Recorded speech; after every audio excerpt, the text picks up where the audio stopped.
The Center for Italian Modern Art recently welcomed an art historian and professor from Milan to speak about her new book on Margherita Sarfatti, who influenced Italian art, politics, and culture during the first half of the 20th century.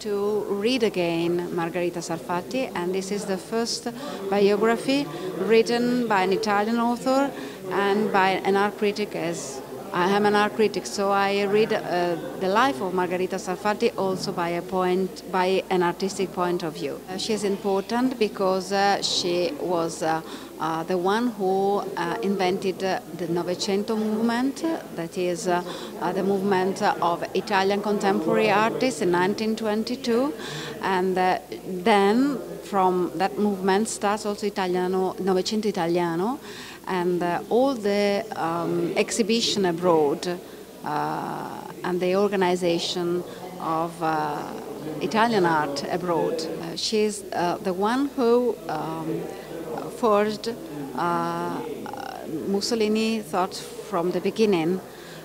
She financed the Popolo d'Italia, she financed even the March on Rome, and she was the one who inspired in Mussolini the idea of Romanic classicism.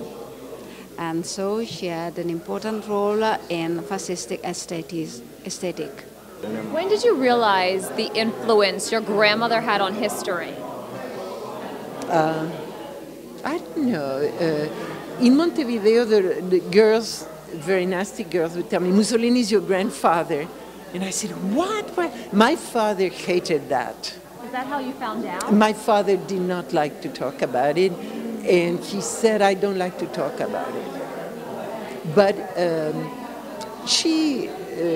no, I didn't know until much later, until perhaps Canistraro and Sullivan. I have a good friend who's a great historian of fascism, Adrian Littleton. He told me, your grandmother, even if she had not met Mussolini, he wrote it to, would have been the most important woman in Italian culture in the first part of the 20th century. But, you know, I knew she knew all sorts of famous people. I knew she was very interesting. And in 1947, when they said she was abandoned, we were there, we were children. That's because it was the first time that there were boats to come back, and my mother had come to see her own mother, who died that summer in Japan. So we were in the country house, and that's true, you're right, Veronica, it's a good question. It was swarming with journalists. We would take them to the vineyards and leave them there and lose them. The event was one of several held at the Center for Italian Modern Art in New York City. The nonprofit exhibition and research center, established in 2013, strives to promote public appreciation as well as advance the study of modern and contemporary Italian art in the United States and around the world. I'm Veronica Dudo.